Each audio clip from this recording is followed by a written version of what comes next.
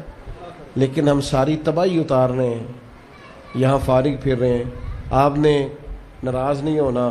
ڈھیر سارے بندے بے نمازی ہیں اور بلا وجہ بے نمازی ہیں, کوئی وجہ نہیں. جو بندہ کہتا ہے نماز کے لیے ٹائم نہیں ملتا, جھوٹ بولتا ہے, کیونکہ رب کہتا ہے لا یکلف اللہ نفسا الا وسعها, جو بوجھ کوئی اٹھا نہ سکے میں ڈالتا ہی نہیں. تو ہم نماز پڑھ سکتے تھے تو اللہ نے فرض کی ہے. ٹھنڈے اے سی لگ گئے, اب فجر میں آنکھ ہی نہیں کھلتی. او خدا کے بندو, اس وقت سے ڈرو جب اے سی بھی ہو, کمرہ بھی ہو, پر نیند ہی نہ آئے. آج نیند ضرور کرو پر غافلوں والی نہ کرو. فجر کی نماز بر وقت. آج کل ہی تو موقع ہے فجر پڑھنے کا جب رات چھوٹی. اب بھی تو مزہ آتا ہے, بندہ تھوڑی قربانی دے کے اٹھتا ہے. یہی تو ٹائم ہے کہ آپ وقت پہ آئیں. اور یہ ذمہ داری ہے گھر کے بزرگوں کی کہ وہ جس طرح ناراض ہوتے ہیں نا, میری روٹی کیوں نہیں ٹائم نہ پکی, انہیں ناراض ہونا چاہیے کہ تم نے نماز کیوں نہیں پڑھی. لیکن وہ ذات کے لیے ناراض ہوتے ہیں, دین کے لیے ناراض ہی نہیں ہوتے. اس پر ضرور توجہ کریں, بالخصوص اپنی نماز کا خاص. اور نوجوانوں سے کہوں گا, جو بندہ جوانی میں نمازی نہیں نہ ہوتا, بڑھاپے میں اس کے لیے عادت ڈالنا مشکل ہوتا ہے. ابھی سے نمازی ہو جاؤ, بڑا مزہ آئے گا, زندگی مینج ہو جائے گی.